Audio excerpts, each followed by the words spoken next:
Onion Farsi Chapter 1 Leffingwell Elementary School.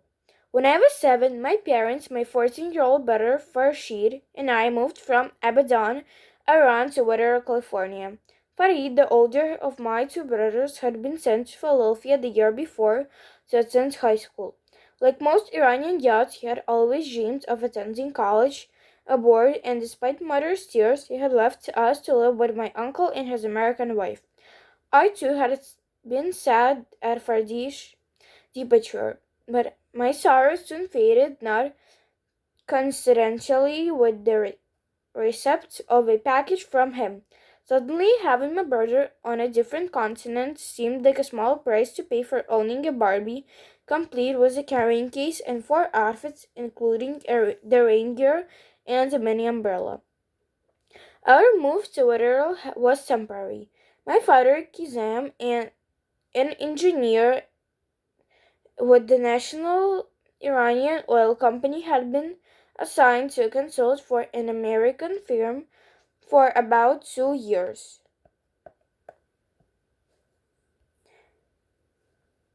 Having spent several years in Texas and California as a graduate student, my father often spoke about America with the equivalence and wonder normally reserved for a first love. To him, America was a place where anyone, no matter how humble his background, could become an important person. It was a kind and orderly nation full of clean bathrooms and land where traffic laws were obeyed and where whales jumped through hoops. It was a promising land. For me, it was where I could buy more outfits for Barbie. We arrived in Whittier shortly after the start of second grade. My father enrolled me in Leffingwell Elementary School. To facilitate my adjustment, the principal arranged for us to meet my new teacher, Miss Sandberg, a few days before I started school. Since my mother and I did not speak English, the meeting consisted of a dialogue between my father and Miss Sandberg. My father carefully explained that I had attended a prestigious kindergarten where all children were taught English. Eager to impress Miss Sandberg, he asked me to demonstrate my knowledge of the English language. I stood up straight and proudly recited all that I knew: white, yellow, orange, red, purple, green. The following Monday, my father drove my mother and me to school. He had decided that it would be a good idea for my mother to attend school with me for a few weeks. I could not understand why two people not speaking English would be better than one. But I was 7. My opinion didn't matter. Until my first day at Leffingwell Elementary School, I had never thought of my mother as an embarrassment. But the sight of all kids in the school staring at us before the bell rang was enough to make me pretend I didn't know her. The bell finally rang, and Mrs. Sandberg came and escorted us to class. Fortunately, she had figured out that we were precisely the kind of people who would need help finding the right classroom. My mother and I sat in the back while all the children took their assigned seats. Everyone continued to stare at us. Miss Sandberg wrote my name on the board, Firoozeh. Under my name, she wrote Iran. She then pulled down a map of the world and said something to my mom. My mom looked at me and asked me what she had said. I told her that the teacher probably wanted her to find Iran on the map.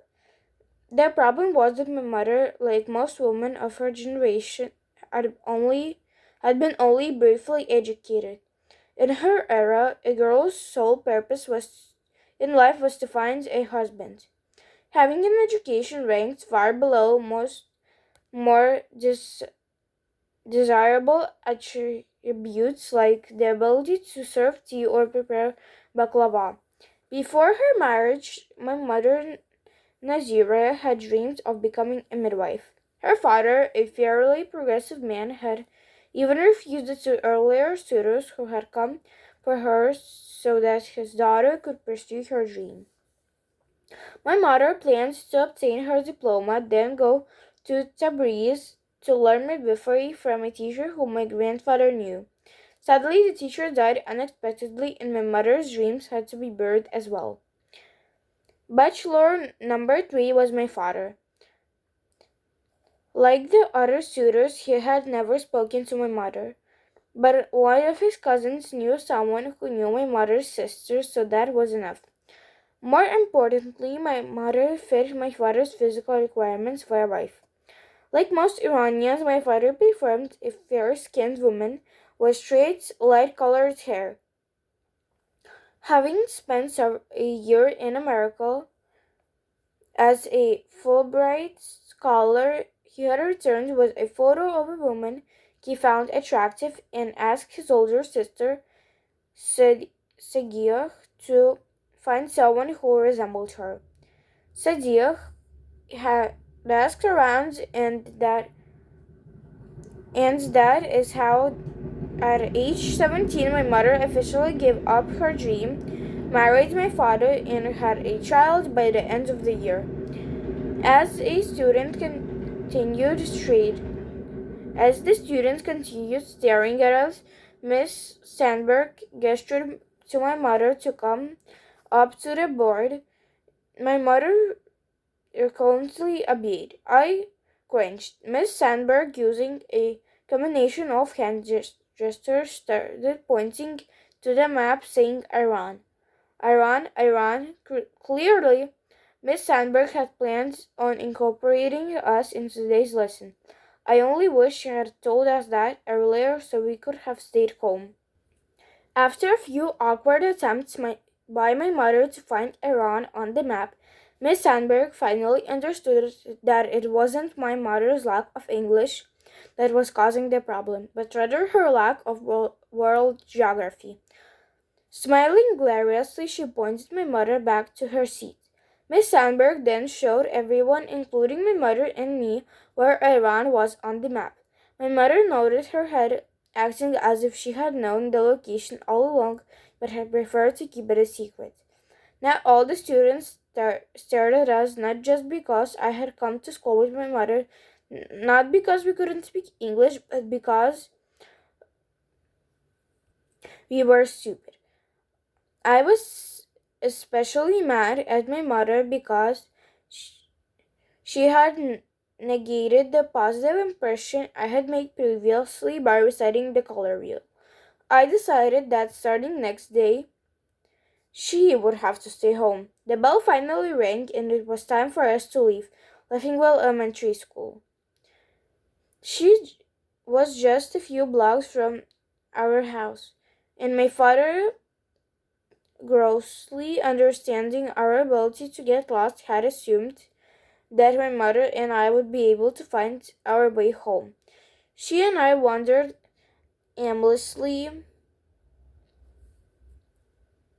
perhaps hoping for a shooting star or a talking animal to guide us back.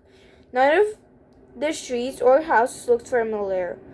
As we stood pounding our predicament, an enthusiastic young girl came leaping out of her house and said something. Unable to understand her, we did what we had done all day. We smiled. The girl's mother joined us, then gestured for us to follow her inside. I assumed that the girl, who had apparently to be the same age as I, was a student at Leffingwell Elementary School.